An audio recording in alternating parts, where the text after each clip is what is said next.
So today we're going to carry on looking at some of the conditions that can, some of the sort of named conditions that can go wrong with regards to Qigong practice. Some of them have very specific descriptions and very specific mechanisms that exist behind them. And I think it's worth understanding them because although the majority of issues people are going to get is going to be due to too much heat or Qi rising. Okay, that is true, which is why we kind of looked very basically at those yesterday. Today is a little bit more complex and a little bit more intricate for sure, because some of these conditions are a little bit more involved with regards to what goes on.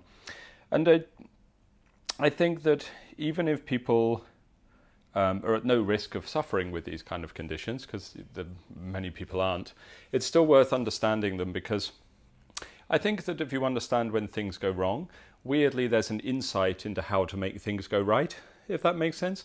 In the same way as when you study Chinese medicine, you study disease, but you end up kind of understanding how the body works in a way. It's kind of like when something goes wrong, it's easier to get an insight into what you're supposed to be doing. It also kind of gives you a little bit of a clarity, perhaps, on how systems should be correctly practiced and how not. Because it's definitely the case if you look at some of the writings, especially someone grumpy like Liu Ming or somebody like that from the past. It was very wise, but definitely a cantankerous sort from his writings, I think. That there's a lot of very strong, and I don't disagree with him at all, but he's very strong on his opinion of what is right and what is not right, what is incorrect within the arts, you know. So clearly there's been, even a long way back, kind of what they call deviations from the path. So the next one I want to look at, or a particular condition, we'll just talk about a little bit at the beginning, not too much, and then I'll show you a couple of practices to deal with it. But actually these practices that I'm going to show you are pretty good in general. Like, even if you don't have these conditions, these practices are specifically quite good for dealing with leakages within the channel system, which I'll talk about what that is, and also for assisting with the consolidation of one aspect of the essence. So I want to look at that a little bit as well. So they're quite useful practices anyway. They're not necessarily ones that are only for Qi deviations. So they're quite helpful in that way. Is that okay? Can you hear me all right? The boiler system's just kicked in, so I'm aware of that. So hopefully that's not going to disturb the sound too much, but it only comes on for a couple of minutes usually. So the first one I want to look at today, I think actually it is common. It is quite common for people to get this particular syndrome, but it tends to affect people, you'll see as I explain it, tends to affect particular groups of people, and it's called poison fire affecting the heart. A poison fire tainting the heart, however you want to translate it. Yeah. So poison fire disturbing or scorching the heart. It is a common condition, but it's more likely, well, you know, as far as Qi deviations go, within the small percentage of people who suffer Qi deviations, it's in that category. It's going to be males that are going to suffer from it much more than females, that's for sure. It's definitely a masculine one because it's very much related to how the essence, and particularly male essence, is governed or regulated through internal arts practice. Yeah. So essentially the basis of this syndrome, if we want to simplify it, remember that you have these different centers or regions within the body, and each one of them has a connection to a particular part of your nature.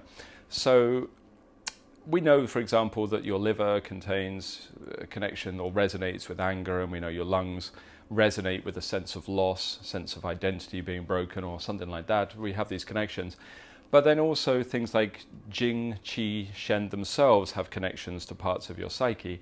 And the Jing has a connection to, or the essence or the base of your body, has a connections to base aspects of your nature. So sexuality would be the first thing would jump to people's mind, but then we should also include things like power, dominance, and survival are connected to this part of the essence as well.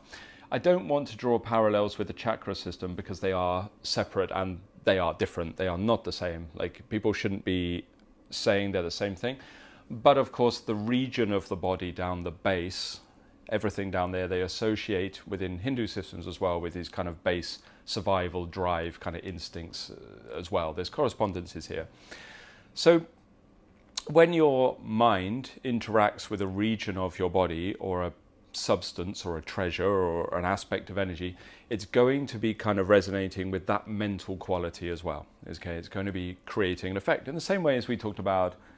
If the chi rushes up here, everything gets a bit emotional, which you can see 100% during Qigong classes when everything rises up here, or when the chi goes up here, you get really heady and cerebral, kind of disconnected from your body. When the chi goes down towards the groin region, obviously, down towards the essence and the perineum and where that jing sits, then it starts to connect to sexuality and desire and survival and hunger and all of those kind of things as well. So it's that part of your nature. So the essence is interesting because it's said to be a water that contains a fire, is how they talk about it alchemically, which water doesn't really contain fire usually, does it, in real life, but water that contains a fire. And that the understanding of that particular phrase, the water that contains a fire, what that means really dictates how we can understand Jing. And in my opinion, why so many people have misunderstood Jing is they seem to have missed that fundamental point. So we'll break that down and look at what that is. But that fire of desire down there that sits in the essence, okay, is considered a poisonous fire if it moves up in the body and interacts with the heart region. That's kind of the alchemical view of it, yeah? So there are ways, which we'll talk about, that people can do this, where they accidentally essentially stimulate the mental qualities related to the lower fire, shall we say, and they move it up and they mix it with the middle fire. So the two fires are combined, yeah? So the poisonous fire, which would be your desires and your obsession with power and dominance and all those kind of things, is what it normally is, will come up and they will taint the heart. Essentially, they will taint your nature because your heart and your mind, the shin, are intertwined. So they will taint your mind. So on a practical level, what that means is the practice will literally make you power hungry. It's not that you are like particularly power hungry at first, but the practice will make you more and more power hungry and more seeking of dominance. And then after a while, it can even start to make you sexually dominant and then sexually deviant as well. So this was such an issue that it was actually recorded and listed as a specific ailment, right? A specific pattern, an illness that could arise from internal practice. So where you're going to see it, first of all, it's going to be males, usually, isn't it? That's usually who it's going to be. It's going to be males, mostly because female essence works in a slightly different way and their connection to their desires manifests in a different way or from a different energy. Women are more prone to other kinds of conditions. This is more of a masculine thing, more than anything else. So it's going to be males, and it's normally going to be males that have used the internal arts for a while. So it's not usually beginners, not generally. It's normally people who've been around a while. And then it's going to be people often that have been in a position of power for a while as well, because that cycle starts to feed itself. It's like the energy makes you want power, then the power feeds that energy, and then it just rolls and rolls and rolls until eventually you get a sort of very, well, an overblown dominant character that's unethical and controlling. At the highest levels, it can cause people to go down quite dark paths. So there's been many accounts of yoga teachers, especially, actually, yoga tends to suffer with this quite badly at certain levels, and I'll explain why in a bit as well. But also Qigong teachers and meditation teachers that have gone down paths of sort of rape and paedophilia and stuff like this as well, which aren't nice topics to discuss, but you only have to kind of search around for 5 minutes on the internet to find stories of yoga teachers and Qigong teachers and meditation teachers who've become sort of abusive or rapists or something like that. It's not that uncommon. And generally it would be attributed to the poison fire influencing the heart condition, yeah? So we want to understand this, but obviously some of these topics are not that easy to talk about. So, you know, I hope you're okay with hearing about this, but I want you to understand it. I want to understand where the condition comes from. The second way it can manifest is not just through sexuality, obviously, and dominance, but sometimes through power instead. So it can kind of stimulate that part of a person's nature as well, because we all have a connection to that. We all have an aspect of ourselves that has some kind of weird relationship to one of these parts of our being, and this needs dealing with in the internal arts before somebody gets to a position where they have too much power, even if it's only like fake power. You know, like running a Qigong school or a yoga school is not really power, is it? It's like fake power to me, but I guess for a lot of people it stimulates that sense of power. It's not like you're sort of top politician or something, but it tends to then create all kinds of issues. But I don't think we really need to explore them, because I think you've all heard stories of those kinds of characters. It does affect non-practitioners as well.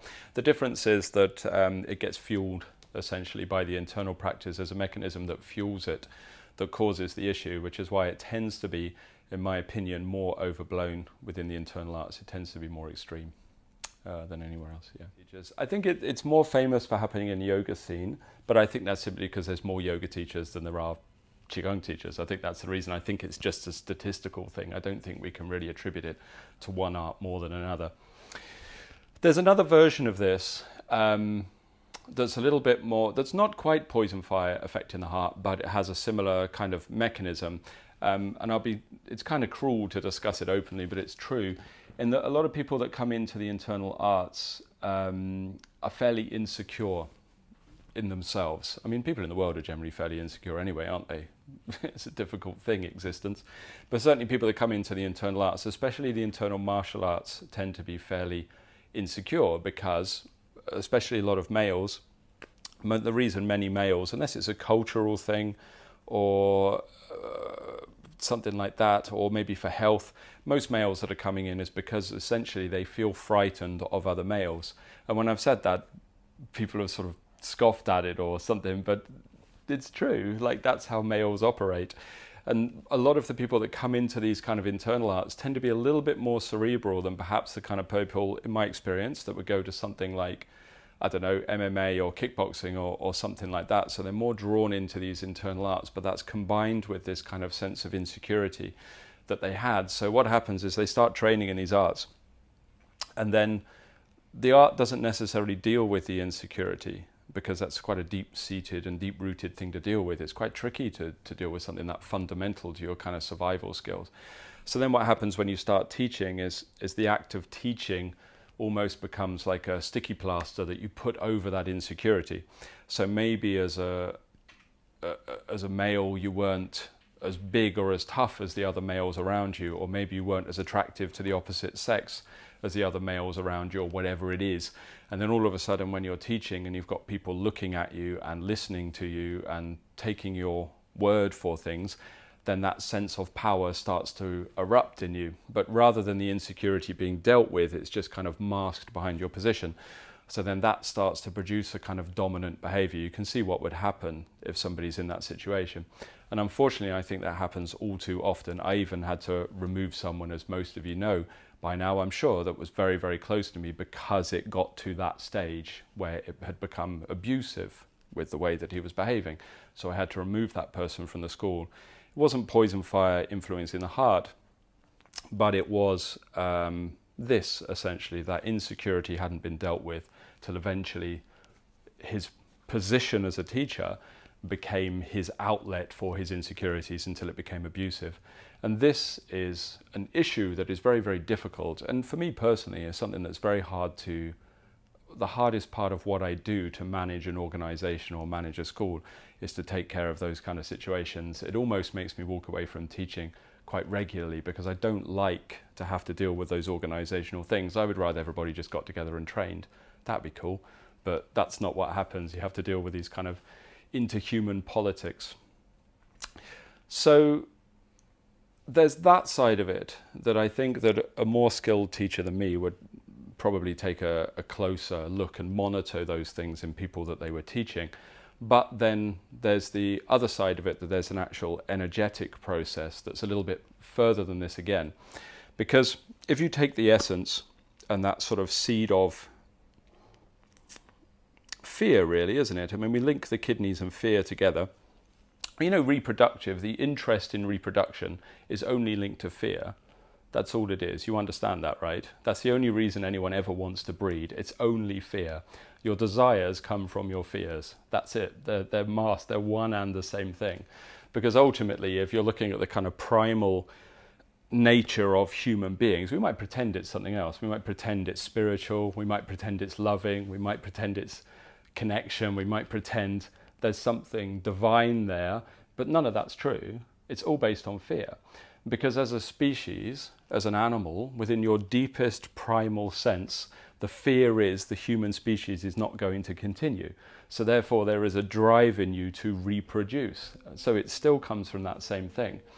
So the time that you will recognize this is if you ever go into a lengthy retreat, okay, into a lengthy kind of meditation retreat or insight-based retreat, is obviously you will confront or see the motives for many, many things. And what happens when that sort of element of fear starts to go is your connection to sexuality and your sex drive disappears completely. It just goes.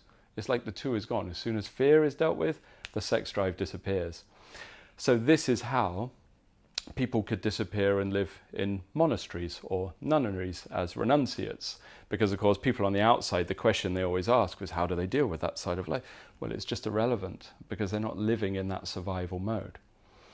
But when I've said this to people, they've thought that's unpleasant, but that's only because societally and also from your acquired mind, you like to attach importance to this simple bodily act that dictates so much of what we do.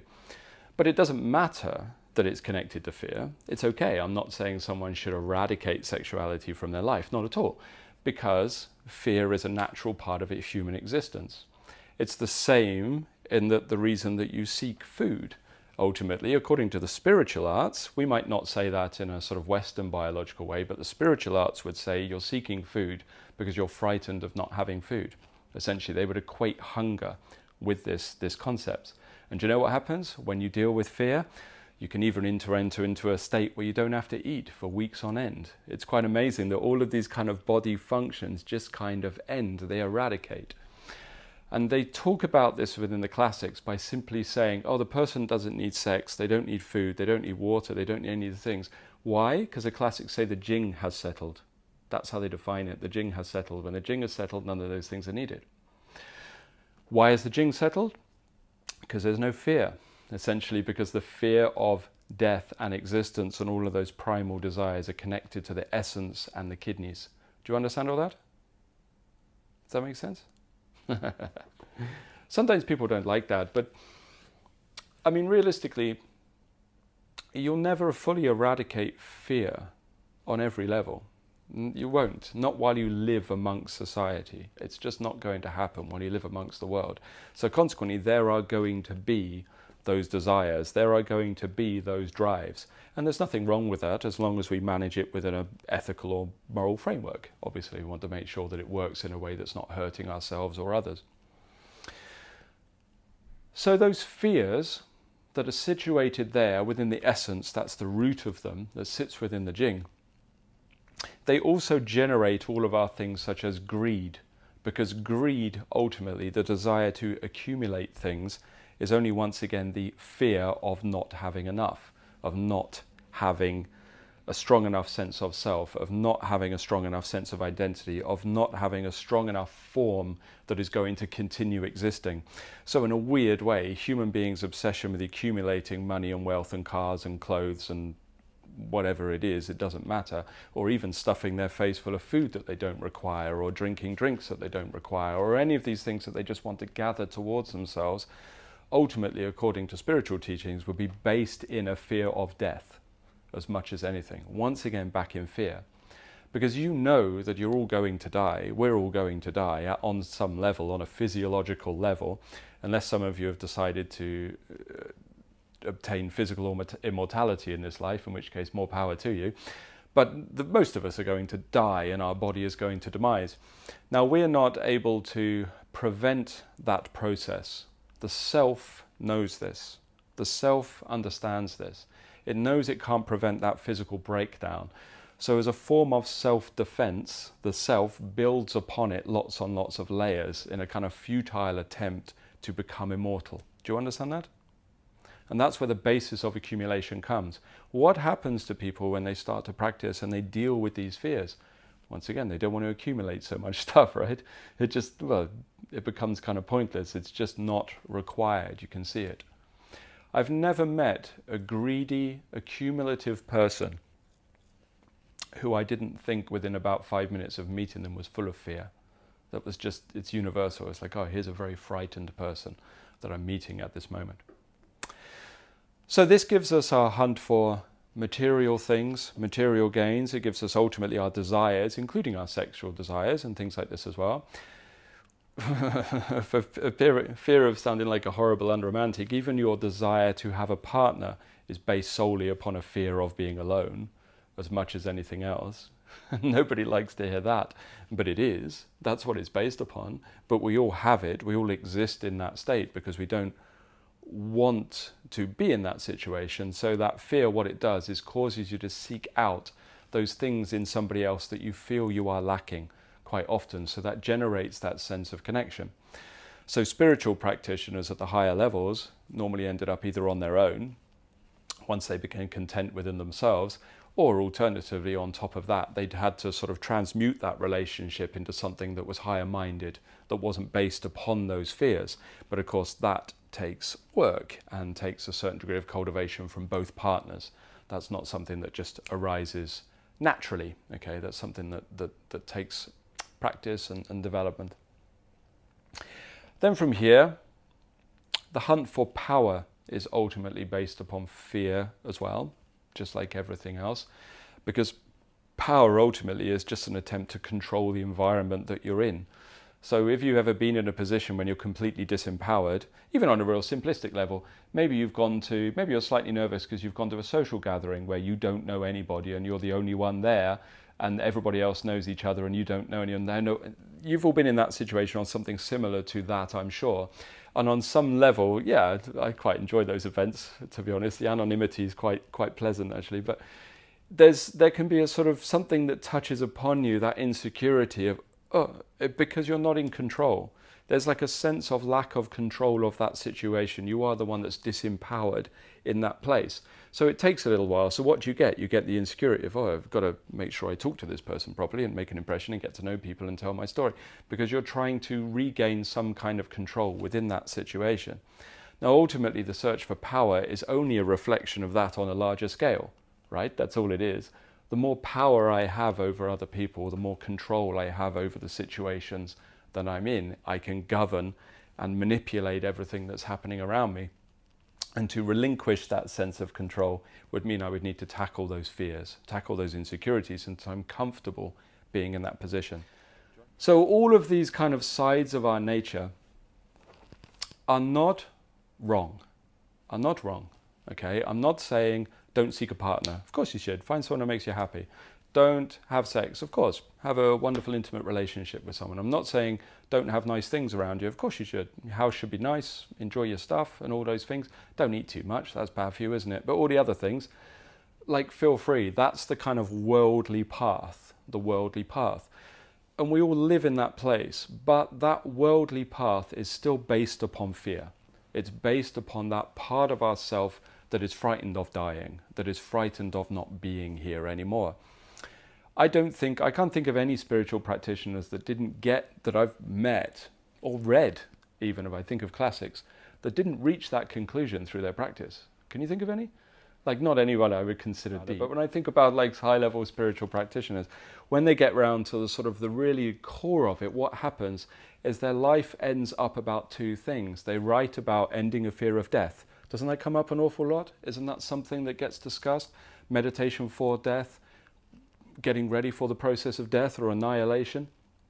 And then at the same time, a sense of shedding, of letting go, of simplification of everything, because the two go hand in hand. So this basis of who we are all sits in your Jing. That's where it is. That's the fuel, or the kind of root, the anchor of it. Here's your love, here's your connection, here's your empathy, here's your ability to unify with something greater than yourself. Here's your fear and survival and base instincts. Okay, it's just different locations of the body seated in different places. Now, the fire contained within the water is that.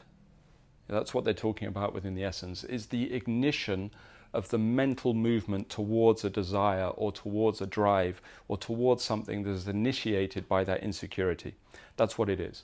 So essentially, every time you have when I say desire, I don't just mean people connect it to romance or sex, but I mean desire in general. Like, I want this shiny Buddha, or I want this, I don't want that, that's disgusting. it's brown leather, but you know, like something you want, something you desire. I want that biscuit, I want that drink. It doesn't matter, whatever it is you desire.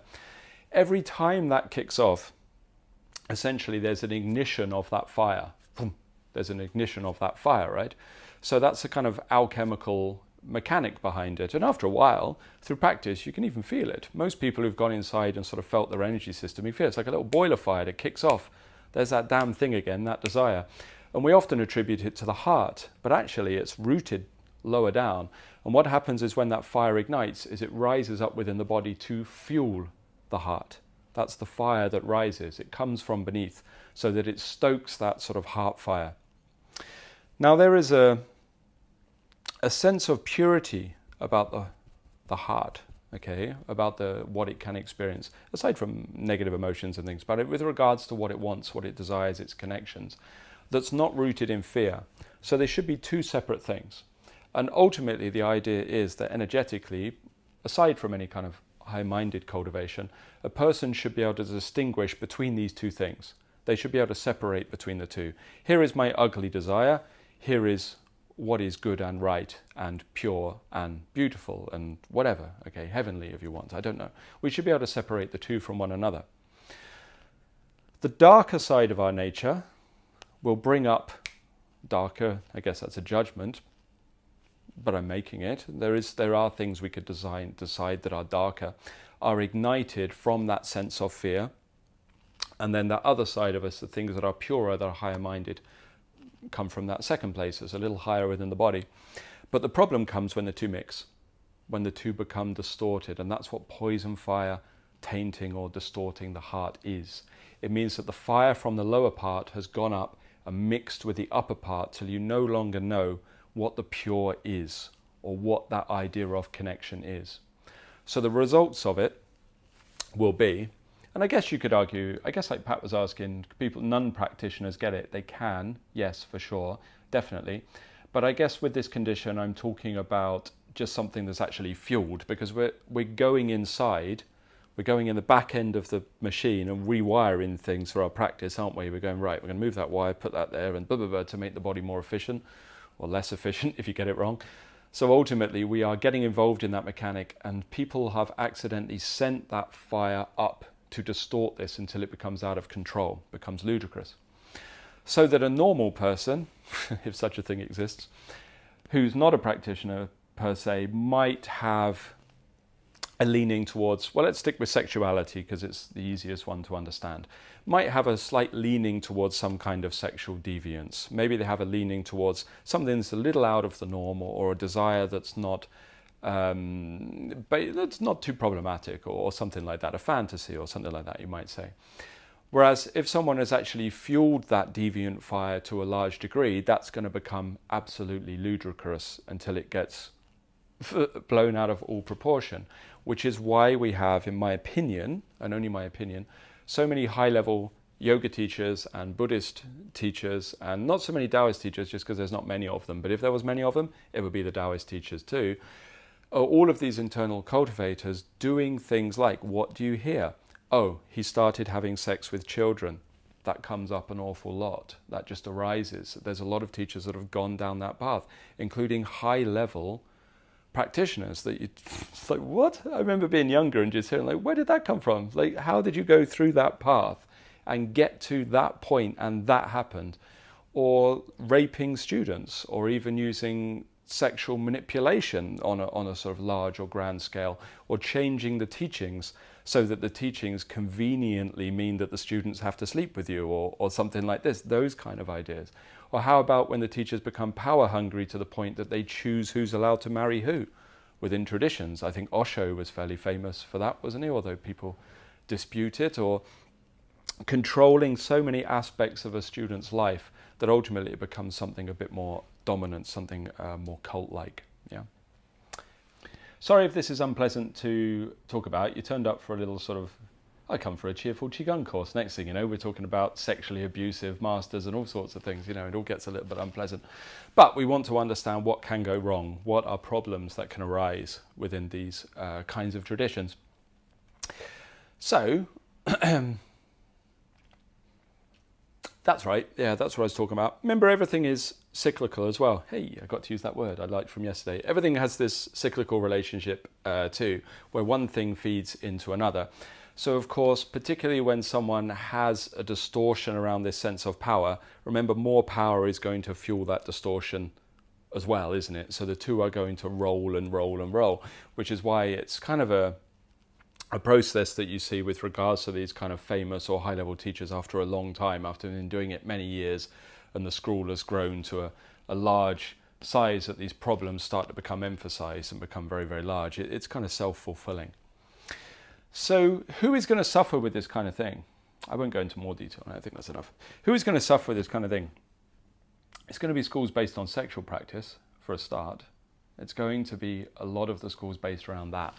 So I always cringe, and I'm sorry if any of you are from these schools, but you know, whatever, it's my opinion, but I always cringe when I see schools talking about their sexual essence or their sexual energy or their divine sexuality or any of these things. I can almost just see the problems arising, like just straight away it's there. But that's because I'm from a traditional background. I'm aware that I might be out of date, that times have changed. But of course, from my traditional background, divine sexuality was never discussed in any tradition. It's not. It's weird that people think it is. It's just not discussed. Divinity and sexuality were not connected. Now, of course, a lot of people are going to jump to the kind of tantric view and things like this, and lots of discussions on that. But actually, if you want to look at the core, if we strip away a lot of the language and connection to symbology and metaphors and things like that, a lot of it was based upon the idea that there is an energy that can be released once someone engages with and then severs themselves from a taboo. That was really what the basis of it was. That's why those kind of traditions also include eating the flesh of corpses and stuff like that. But those kind of things get pushed to the side and everyone just focuses on the sex bit because it's easier to do that, because nobody wants to go to the local graveyard and dig up their next door neighbor or whatever. So its energy was from the release of the taboo. So a lot of them were discussing these things that were culturally and societally taboo at the time, to generate a kind of connection that comes from that fire and your mental tethering to it. And then once there was a severing, then there was a release of energy. And then once that had happened, there was no need to engage in that practice anymore whatsoever. Then you're on to an even more disgusting taboo or something like this, to move on to another level of the practice. Now, I think that almost makes that irrelevant, because I know I'm flying in the face of modern opinion, especially because I just spent 9 months in Bali. And as far as I can figure out, the spiritual scene in Bali is nothing but sacred sexuality. That's it, and cacao. There's nothing else they do. They eat chocolate and have sex whilst listening to dance music, as far as I can make out. It's the most pointless spiritual scene I've ever come across in my life. Pointless being the word that I would attribute to it. Hedonistic would be the other one, I suppose. But they all thought I was some kind of stuffy conservative practitioner or something. So I suppose there was definitely some kind of clash between our views when we were there. But I would argue that there is no sexual taboo, particularly within our society anymore. And I know lots of people are going to jump on me for that. But what? Are we comparing it to Elizabethan England, to Confucian China and stuff like that? I don't think so. I think things are a little bit more... I think we're too overly sexualized in modern society, personally, in my opinion. I think things are a little bit too open, and perhaps we should step back from that, certainly within any of the societies I grew up in. So therefore, that energy of the taboo is not there anymore. It's not there. So you can't use that for that kind of practice anymore. It was also considered... I don't know if is this helpful or not to discuss these concepts. I don't know if you want to hear this or not, but it's a big deal to me, because not because I have anything against people engaging in that side of what they want to do. It's okay. If you want to go to a swinging orgy, I think go to a swinging orgy. Just call it what it is, a swinging orgy. Just don't pretend it's anything spiritual. Like if you have to justify it to yourself, you're clearly not supposed to do it. That's my opinion. So I just have a problem with that kind of scene, because they also miss one of the greatest points, that the energy is not released from the act of sex. It was released from the mental connection you had to it. So therefore, you had to have a very, I would say, a very, very deep degree of insight and certainly shamatha and calm abiding to even touch that mental quality in order to tap into that energy. And most of the people engaging in these practices don't have a snowball's hope in hell in getting anywhere near to the inside of that mental quality. So therefore, all they're doing is having sex, whereas sex itself did not release that energy. Otherwise, if that was the case, there'd be a lot more awakened people around us because it'd be a very, very easy path. Now, the other reason that I think this is an issue is because it can be the root of poison fire tainting the heart, which is the other issue. And it's going to be males that are influenced by this largely because of the way that the essence moves. And I've lost count of the amount of female practitioners I've had come to me in 15 years of running Lotus Qigong with horror stories that they've told me about being manipulated into sexual situations from other schools or yogic schools quite often, particularly, let's be honest. It's often from yogic schools. And they never have a good experience around this, and often it was because they didn't understand or they weren't told properly what the dynamics of sexuality were with regards to these arts. Yeah, it's completely misconstrued. So other arguments are there things like the Kama Sutra. The Kama Sutra. Kama Sutra has nothing to do with spiritual sex. It was about harmony within relationships. If you actually read the original Kama Sutra, it is not connected to divinity. And then you have the bedroom classics within the Chinese arts. Actually, I won't bother with a history lesson for you, but they exist in 3 phases of historical development, one of which was about essentially, I'll do it very briefly, one of which was about educating new brides who didn't even know what the opposite sex looked like naked probably, and they were going to marry at age 13 or something, and they had this book slotted under their pillow so they could go, oh my God, that's going to happen in a bit. So that was the first era of the bedroom classics. The second era was really about health and sexual hygiene, I suppose, as much as anything, really. But of course, because it was Chinese, it was looked at from the level of Jing Qi as much as anything, and blood and body fluids, how to maintain your health through that act. And then there was a third era, which is essentially when some of the emperors and some of the important people, the politicians, gathered together, many of the alchemists, and said to them, well, I want to achieve immortality, but I don't want to sit still, I don't want to meditate, I've got an empire to run, so you're going to have to give me a better method or I'm going to cut your head off. So essentially what they did was they developed a series of writings around sexual teachings that every single Taoist sect dismissed afterwards as a misconstrued error with regards to the understanding of what essence was. But unfortunately, in modern times, those books seem to be the ones that certain contemporary teachers that shall remain unnamed have latched onto and spread because they're easy to sell, and ultimately it fulfills some kind of motive that they have for themselves, I suppose, as much as anything. Whereas personally, if they're that fussed, they should just go on Tinder and deal with it that way. But they seem to think they need to develop an entire Qigong school around it to sort of pull people in. So there we go. There's my view on sexuality in Qigong. So once there is no sense of purity from that fire distorting the heart, what it also means is people will ignore ethics or morals or decency in order to obtain whatever that thing is, whether it be sexuality, whether it be power, whether it be money, whether it be manipulation, whatever it needs to be, it doesn't matter. And then because there is a kind of energy that builds from that, the level of deviance will increase over time as well. Yeah, so it needs to become stronger, it needs to become stronger, it needs to become stronger. Do you understand all that? Yeah, that's poison fire affecting the heart. Now the problem is, I think with it, as much as anything, is that it's not like dragon sickness, you know, or it's not like Qi rising. Because what do you get with dragon sickness? Headache. Initially, what do you get with Qi rising? Palpitations, eye pressure. So consequently, what you do is you go, all right, there's a negative symptom. Yeah, I probably need to deal with that. And then you look into it. But what happens with poison fire influence in the heart is a little bit more pervasive.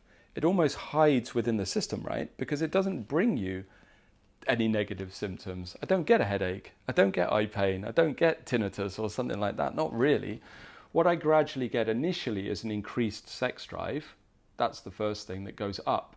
And of course, the problem is, in a lot of Qigong circles, they say an increased sex drive is a sign of good health. But of course, an increased sex drive is a sign of good health. If this is normal and you're down here, that's a sign of good health to normal. But if therefore that sex drive goes up here to 5 times normal, that's not considered healthy. That is overstimulation of those desires. But because it is a difficult, it's a difficult thing to quantify, isn't it? Where is the normal marker? Who knows? It's kind of hard to figure that out. And certain Taoist texts had a go at writing that, but I don't think they did a very good job. They're a bit woolly, aren't they? The kind of write-ins around essence and things like this. So first thing is the desires go up. And then increasingly, what happens is there's just a kind of flexibility in your morals to obtain such things, or gradual deviances away from normality start to appear within desires. But those are a little bit more subtle to spot, essentially, a little bit more difficult, especially because if you have a desire, what do human beings do with desires? They self-justify to a massive degree, don't they? Won't we justify, I really need that car. I really need that item of clothing. It's okay for me to have this sexual desire. It's okay, as long, and it's that level of self-justification that will mask the distortion that's starting to come from your nature until it gets to a point where it becomes problematic, where it becomes a little bit blown out of proportion. And where are you going to see it? It's going to be when people start to get to a position of power. So what is it? It's the curse of male teachers. That's what I believe it is. Now, I would not say that I'm free from that, because my poison fire influence in the heart, I would say I had a little bit of it in the early years of teaching, but not really around sexuality, more around power and dominance. That was my drive, not sex. Power and dominance was a bigger drive for me. So when I first had my own classes, that totally went to my head, absolutely. Definitely having been someone, from the examples I use, and nobody paid the slightest bit of attention to me at all when I was growing up. So then to suddenly have that position, that definitely blew everything out of proportion. I've told some of you before about the problems I had in the early stages of teaching and accidentally setting up a cult. So I had to take myself away and deal with that issue, but I don't think that everybody has it in them to do that, to be perfectly honest. I was lucky to have had people around me who said, Damo, you're being a twat. All right, okay, better deal with this. But I don't know if everybody has that kind of board of advisors around them to tell them such things. If poison fire influence in the heart carries on, I don't know how far to go with this. Is that enough on it? You don't need more, do you? You understand this condition, I think. Enough? Yeah, that'll do. No one's answering. No one's doing anything. You want more? All right then. There's several problems with it. One, you're going to hurt other people if you have poison fire influence in the heart. That's the first thing. You're going to hurt other people. Second thing, which, let's be honest, that's the biggest one, isn't it? I think as much as anything, you're going to hurt other people. We could probably even stop there, yeah?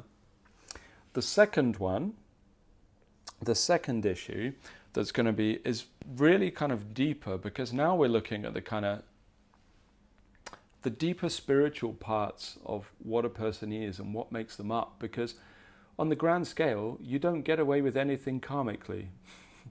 Not really, because karma is a complex issue that I don't want to go into. It's almost like a fucking 8-hour lecture on its own just to explain what karma is and how it works according to the traditions. Of course, the Chinese even have a different way of discussing it according to the Indian traditions, a different terminology, different ways of understanding, but very, very similar. It's not based on cause and effect or punishment in the way that people think. But definitely it is based on that which is accumulated distorts that which reincarnates, that which repeats. So essentially, with regards to the spiritual path, the greater sense of that which exists beyond your individual life, that which you accumulate distortions upon the heart is going to dictate the journey that somebody takes. Yeah? So the ramifications for a spiritual practitioner are quite high, because if you are say you're a worldly person and you don't believe in any of that and you don't care about any of that and you don't give a shit, but you're into Qigong because you want to develop magic powers like setting fire to bits of paper or something like that. Maybe that's your jam and you want to get involved for that reason or whatever. Well, I mean, in your mind, there's no real justification for why you shouldn't just go down that path of poison fire affecting the heart, right? If you don't care about others and you don't believe the wider spiritual ramifications, why not just go for it? Because ultimately that puts you in a rather nihilistic sense where you may as well just do whatever you want. And unfortunately, I think a lot of people live in that state, personally, from what I see.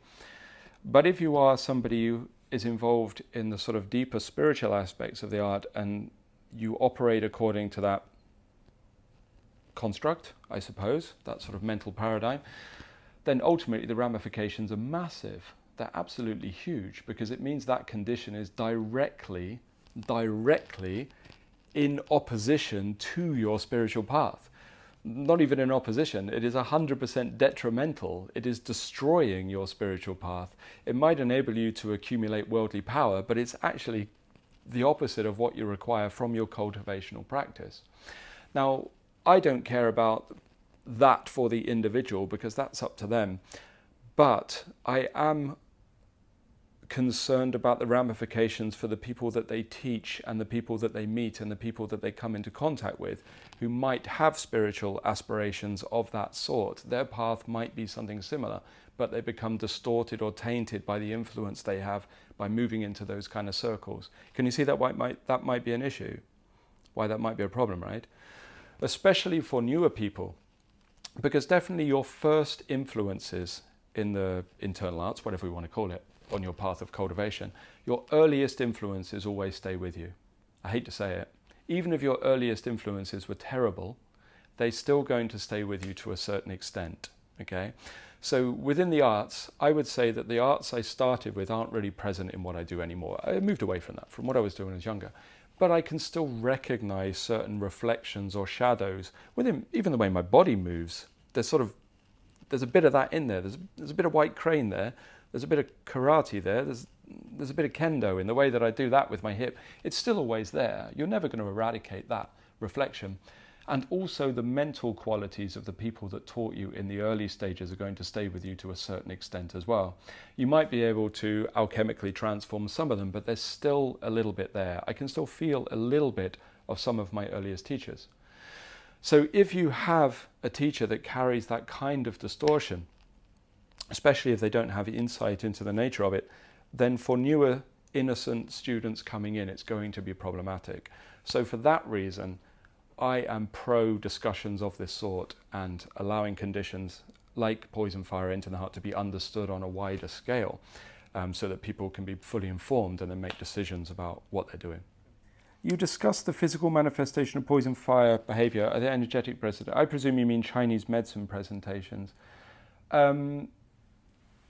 It would be a little bit complex because the ministerial fire is going to be involved, isn't it, quite strongly, but it's not going to match any of the sort of standard syndromes. No, I don't. I think it's easier to diagnose from behavior patterns as much as anything, more than it would be from symptoms as much as anything. Yeah, I would go with that. Any chance you'll consider doing that 8 hours talk about karma? No. No, because karma is so bloody complicated. After many years of trying to understand it, I think I'm scratching the surface for karma. So I could talk for 8 hours to you about karma very, very easily, probably more, but still only be scratching the surface. I mean, the view is that you can't really understand karma until you're fully awakened, and I'm still totally asleep. So yeah, I could only do an introduction, but at some point I'll talk about karma a little bit, yeah. Okay then. So, yeah, seated. Let's do seated work. I'm just going to check. We're going to begin seated. So, take your usual position. As always, with something like this, you can sit on the floor or a couch in my case. You can see me on the screen, although usually in my practice I prefer to be near the floor. Or you can sit on a chair with your feet on the ground. It doesn't really matter. It's okay.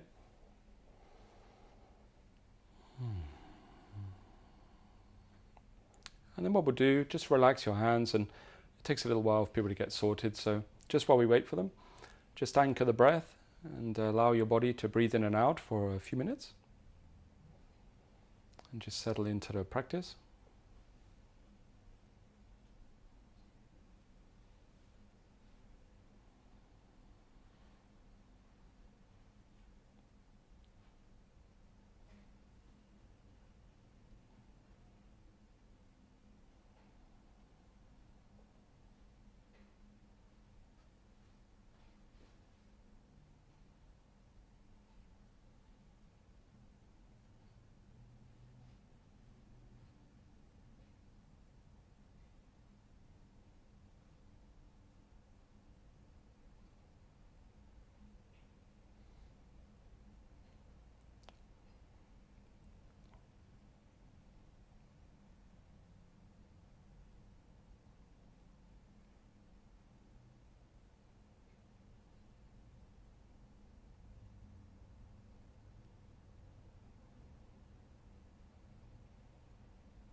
Okay, so the practice we're going to do, there's two parts to it, and really they're useful for not just in the case of poison fire affecting the heart, because obviously you might not be able to self-diagnose that condition or anything anyway, but you'll see how they're useful as we go into this.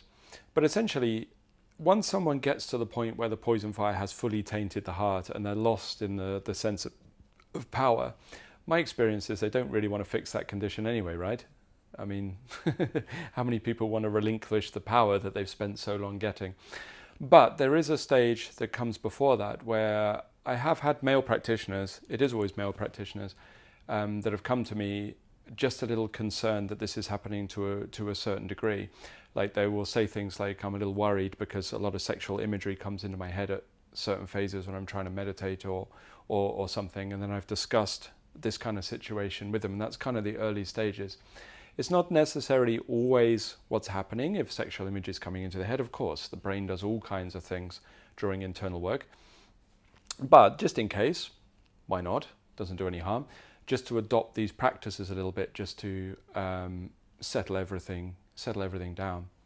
So the first thing we want to do is we want to learn how to consolidate or draw in what we call leakages. Now I'm aware I didn't really explain the connection between leakages and this condition just now, but I'll do that at a later stage for you. But right now we'll do the practice. Okay, so the first part is this, to seal the leakages. So we begin just by sitting and breathing as per usual. Letting the body breathe in and out through the nose. My hands can just settle into my lap or onto my knees, whatever I prefer. It's okay.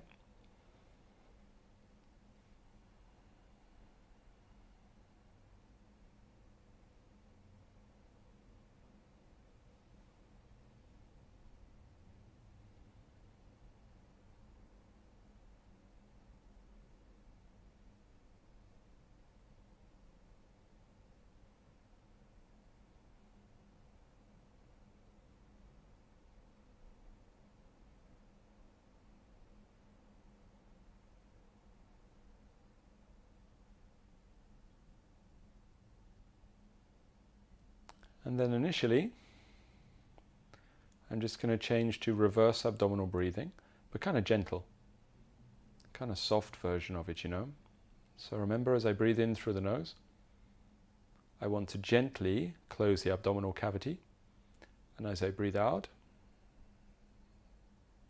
I just want to let it relax. So it's not hard, it's not forceful.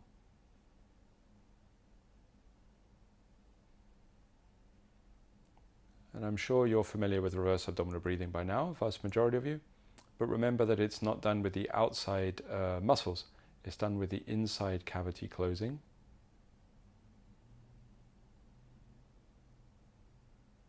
And then relaxing the interior cavity on the exhalation.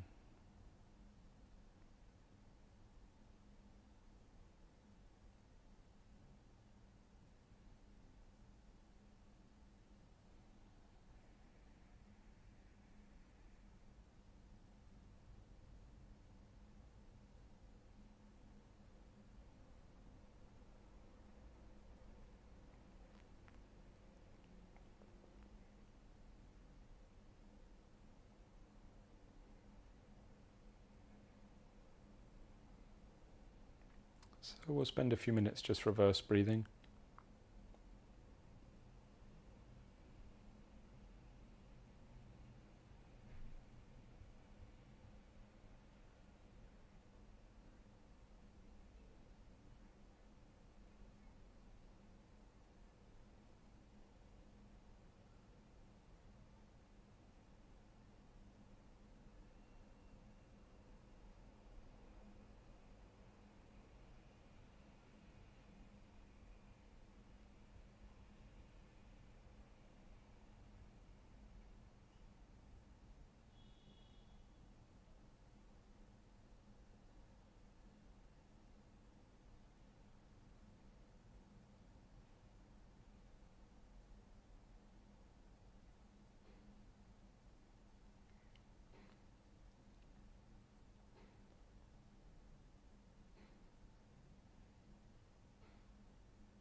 Okay, so what we're going to do, just going to keep the reverse breathing sort of going in the background. And I just want to bring my mind, my attention to the skin, essentially. The surface of the body all over. So I'm just going to take a second to soak my mind through the body, get it into the skin. So the shape of my mind is the same shape as my body, because I'm listening to the skin all over. So I'll just give you a few minutes to get the mind to the skin and stabilize it on the skin.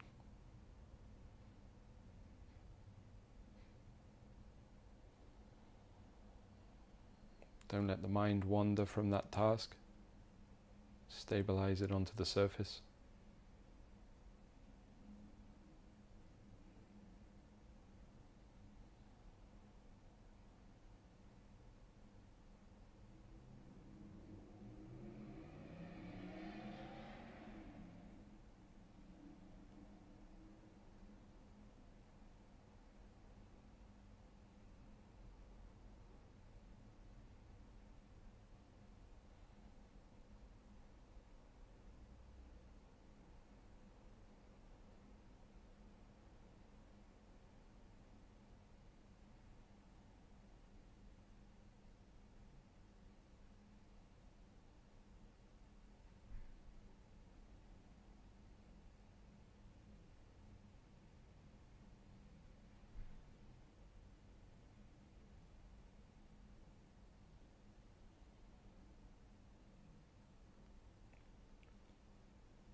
Okay, so now what I'm going to begin to do, it's just a little mental exercise as much as anything, but you'll find it'll start quite easily if you don't think too hard, is I'm just going to connect the reverse abdominal breathing to the sensation on the surface of the skin.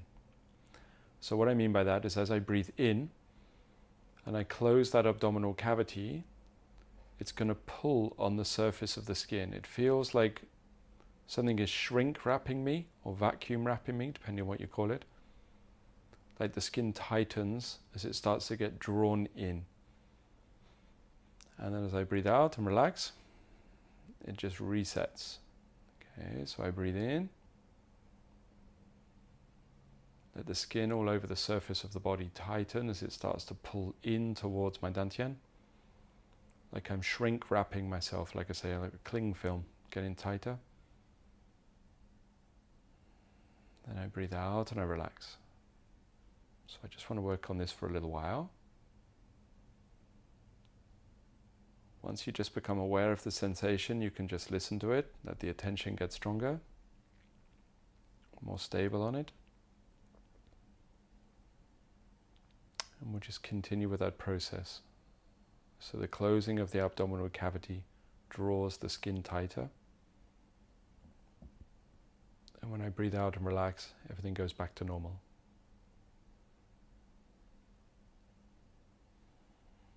Try that first.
Okay, so now you've done that for 5 minutes.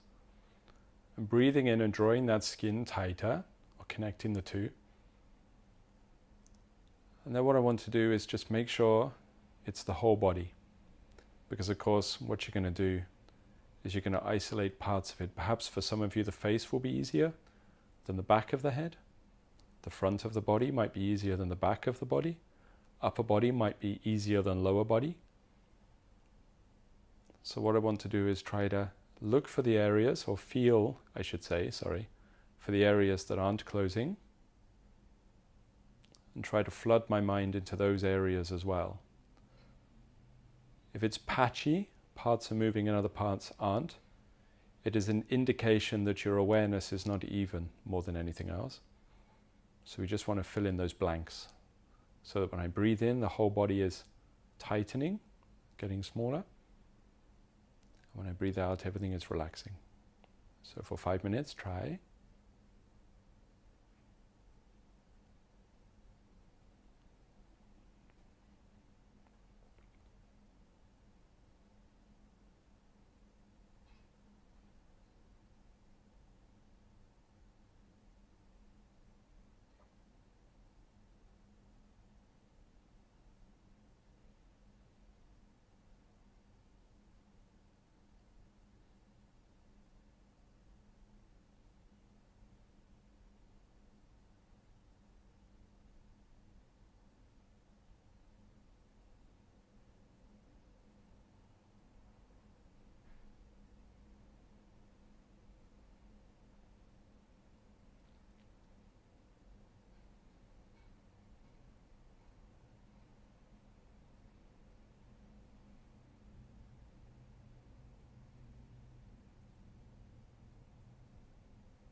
Really slow down the breath now.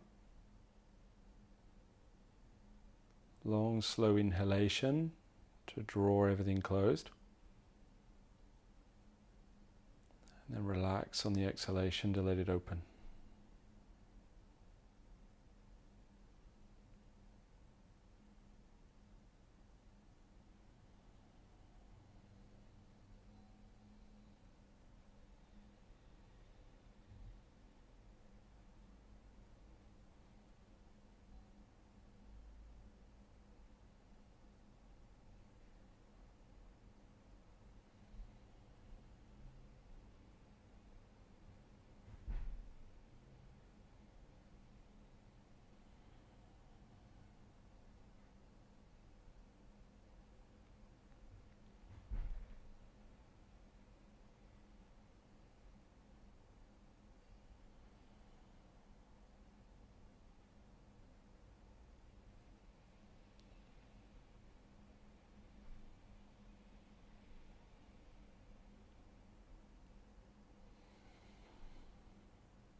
Okay, so now we're just going to bring the hands around slowly, front of the diaphragm. Okay, just here, palms facing down. Soft, not too stretched. Now what I'm going to do, still with reverse breathing. Breathe in, then as I breathe out, I'm going to direct the breath down inside my body. Okay, something I do commonly with lots of students who train with me in person. I breathe in, then as I breathe out, obviously the air will come out of your nose. But I'm going to direct the breath down as if I'm blowing onto the dantian from above. Okay, I'll come a little closer to the camera so you can see. So if my torso is here, I breathe out and it's like I send like a soft muscular pulse or something just down towards the dantian. So I breathe in, draw the abdomen closed, breathe out, direct that breath down towards, go past the dantian actually, go low, just direct it downwards. And the force is like I'm just blowing on a fire that's going out just to make those coals, those embers glow orange a little bit more, yeah? So not too forcefully, not a push. It's a long, slow,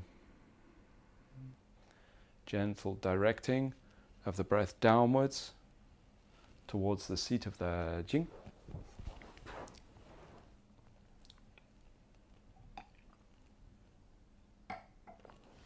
On the in-breath, we don't have to worry about the drawing in, the squeezing of the skin anymore. We've moved on. We just draw in the abdomen.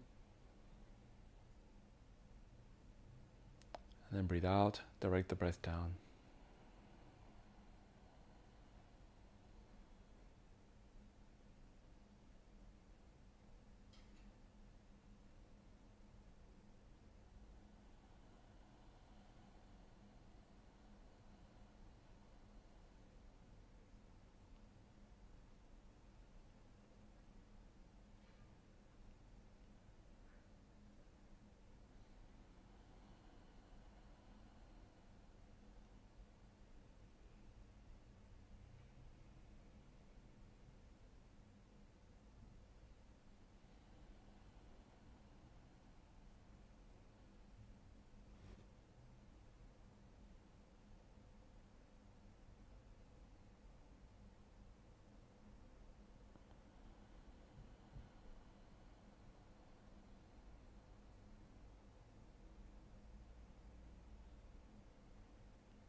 So that breath inside, if you don't overthink it, you should be able to get it. Just direct it down like a stream, a directional stream inside, just to blow low. Say, just to get those embers to glow once again.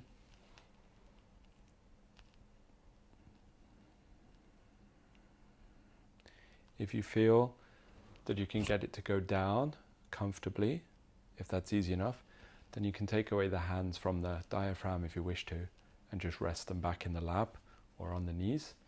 It's up to you. The hands are just here to help direct the movement downwards, but whatever you prefer. You can keep them or drop them, doesn't matter.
Okay. And slowly, just return the breath to normal. A few deep breaths in and out. Gradually starting to wake up the body with some small movements.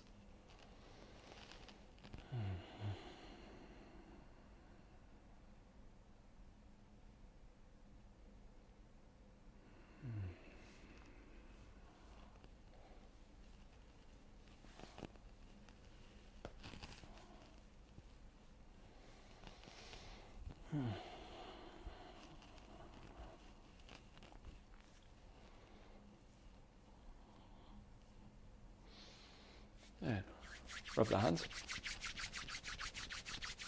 Kidneys, like yesterday.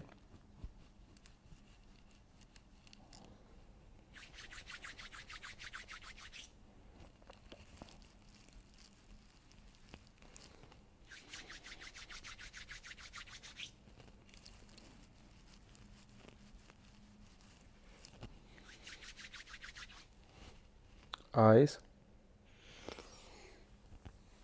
Burn down.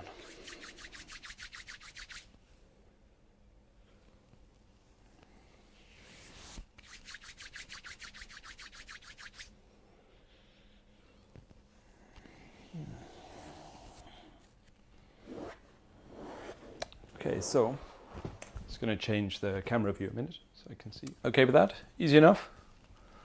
Or tricky? Okay, so 2 parts there.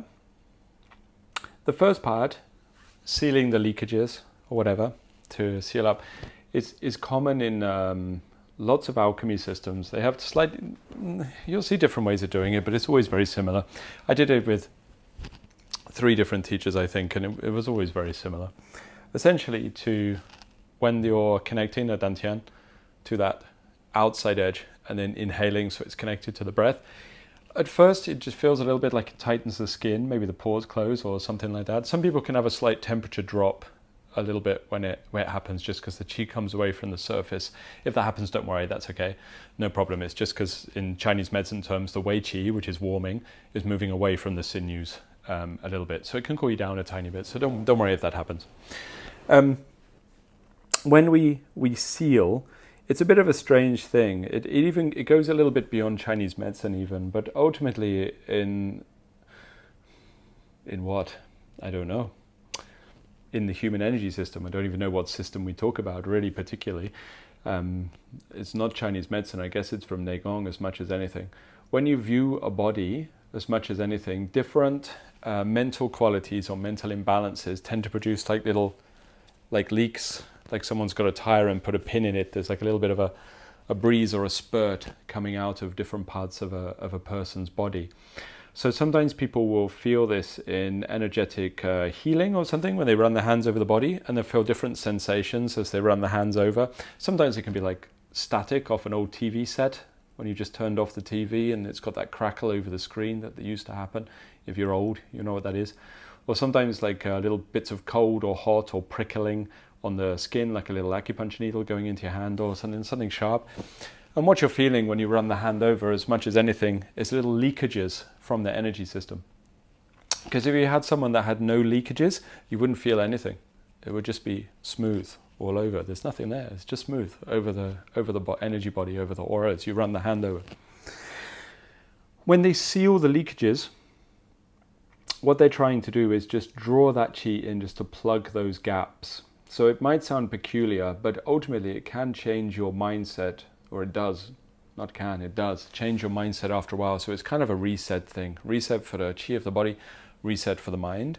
Alchemists use it quite often in their practice just to help with the settling and centering, as well as just repairing any damage to the energy system. If you could see the state of many people's energy systems, they're just leaking all over the place. It's like Swiss cheese, and it's just kind of dribbling out. So those sealing practices just want to kind of return it to the center. And then the breathing that's directed down is trying to separate and re-establish that division between the jing and the heart, okay, just to get it to go down. If the breath is too strong, then the jing gets stimulated in the wrong way and sexual desire will arise. That's quite normal.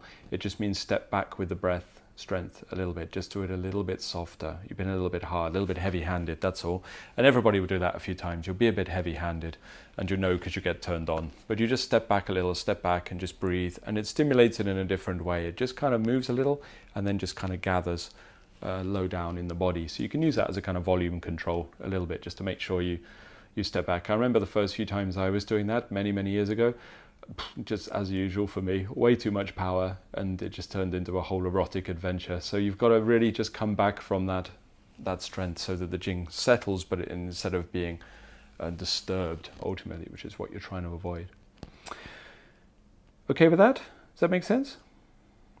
So I think those practices are quite helpful even without poison fire influence in the heart, right? That's why I think they're quite nice as practices anyway, just to kind of center the mind and separate the Jing and settle it a little bit.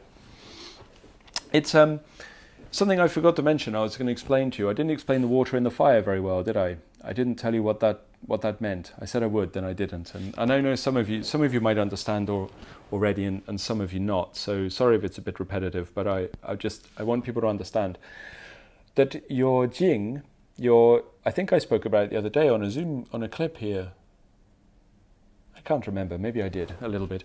But essentially your sexual essences are comprised of two parts, and specifically I'm talking about males here more than women actually. Women is similar but a little different. But with males certainly your sexual fluids are divided into two parts.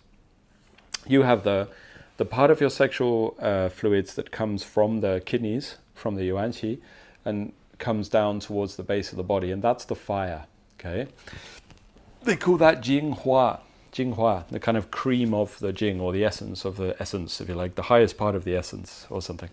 So the Jinghua essentially is the substance, the spark that generates desires. It also generates life in general. So essentially when your essence was gifted to you in Chinese medicine thought, the spark of the fire of the Jinghua is what generated life. It's what passed from parents to children upon conception and things like this. So any action in your body, anything your cells do, anything your blood does, anything your tissues do, depends upon this Jinghua spark. So it is a thing that recreates your cells, that causes them to be reborn.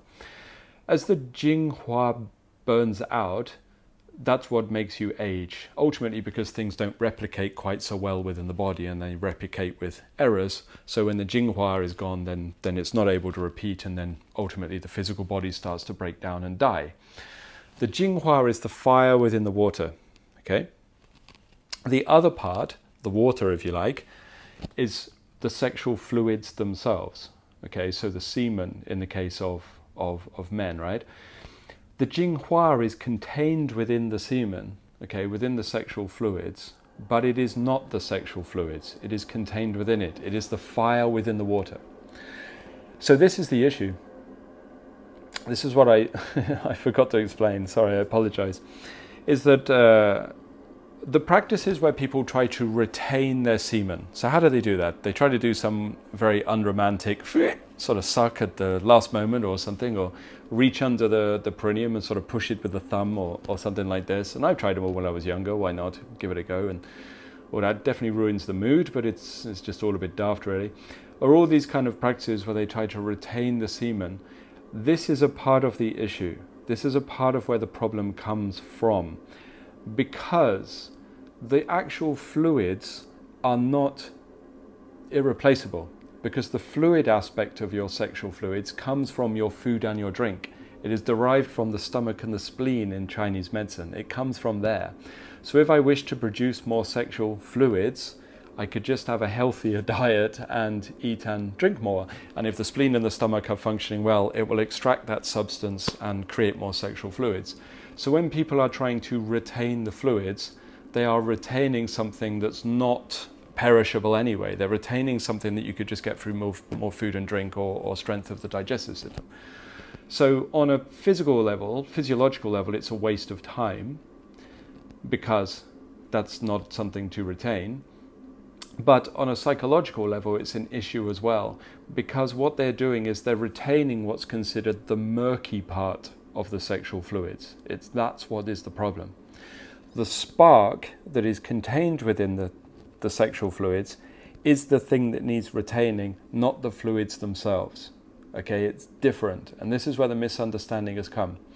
So if I am aroused and I have a sexual desire, the spark is ignited. It's like a match that's been struck. There it goes. And then when I try to retain the sexual fluids, well, the Jinghua, the yang part, has already been used. So therefore, what's the point of trying to hold on to a dead match? It's already been sparked to generate the desire. So then all I'm doing is I'm retaining the murky fluids, as they call it, the turbid fluids, isn't it? Sorry, is the phrase in English, that could have been derived from food and drink anyway. The body will reproduce it. Do you understand that? Does that make sense, right? So how is the Jinghua spark retained? There's two ways. One, you settle everything. You settle everything so that the spark is not ignited in the first place. Not all the time in your life, because you need desires in order to do anything, in order to function. But you have plenty of these sparks. But at certain periods of time, meditation, sleep, rest, whatever, your calmer periods of life, I want to settle those sparks so they're not being ignited. And then what will happen is naturally, instead of going into sexual desires or physical desires or emotions or thoughts or whatever that spark is igniting, it will just go into the health of your body. So it will move through the channel system and start producing more cellular reproduction and all of those kind of things. We could go into great detail, but it doesn't really matter. You get the idea, I think. It just reproduces and energizes the body. So when you are calm and you are still and you are free from desires, your body regenerates and its health repairs. That's essentially the basis of it, right? If, however, I am at a certain stage in the alchemy practice, there are methods to extract the Jinghua from the Jing, to take the fire out of the water. And I won't teach those publicly because there is risk involved and there's byproducts of that, and it's more of a sort of close, small group thing. It's not a public thing. Public is learn how to settle it so the body can be healthy. The inner door, if you like, where you know the people, you learn how to extract the fire from the water. Once the fire is extracted from the water may as well be let go of. There's no point holding on to it because that is the murky part that we let go of. And then the Jinghua spark is what is extracted up through the marrow towards the brain to ignite the alchemy process. Do you understand that? Do you see the difference with the terminology with what you often read in contemporary Qigong books, where males draw their semen up through their spine towards their brain, which on a physiological is obviously irrational. Obviously that's not going to happen. It's just going to run out of your nostrils or something if you get it to sort of do that through the body. So we're not supposed to be doing this. It's not about that. That Jinghua spark is taken out and sent through the spine. But the misunderstanding came because somebody didn't tell whoever it was who wrote those down that there are two components to the essence and there is an alchemical process in the extraction of them. And the reason for that is because it's an inner door practice, okay? So therefore it wasn't taught, it wasn't discussed. So the energy that produces sexual desire, and also life, I suppose, it's the energy that creates more life, I suppose, isn't it? Is the thing that is extracted and used, but it is not the same as sexual fluids. It is not the same as sexual energy, literally. It is kind of the thing that comes before sexual energy, if you like, the catalyst for that thing. Once we understand that, then the cultivation of essence and Jing in alchemy becomes a lot clearer and a lot easier to understand, and you're able to see through the errors in some of the writings, dare I say many of the writings. Now, poison fire effect influencing the heart is going to happen if you try to extract or circulate through the body or retain a combination of fluids that have already been ignited by sexual desire and are considered turbid because they are produced by something inside you. So the view is your Jinghua is pure because it's from your kidneys and derived from Shantian, prenatal, ultimately, sources. Whereas the Hotian sources, any Hotian source or postnatal source in your body, as in something that is derived after birth conception, there's arguments about that, isn't there? It's a murky one, but you know what I mean? Something that comes a bit later in life that's produced in you, the Hotian, is going to be subject to all of the qualities of your mind. So it's going to be acquired. It's going to be murky. It's going to be turbid. So when I start drawing that and moving it through the body, then I start transferring that disturbance into the system, and that's what poisons the heart. Do you understand that? Does that make sense okay? Sorry, I didn't explain that. It only struck me while I was sat there that I went off on one about what was wrong with the state of the sexual practice in the internal arts fund. Didn't tell you the actual mechanic behind it. But if you understand the mechanic behind it, then you can understand how some of the higher level alchemy practices work in theory as well. That Jinghua is key.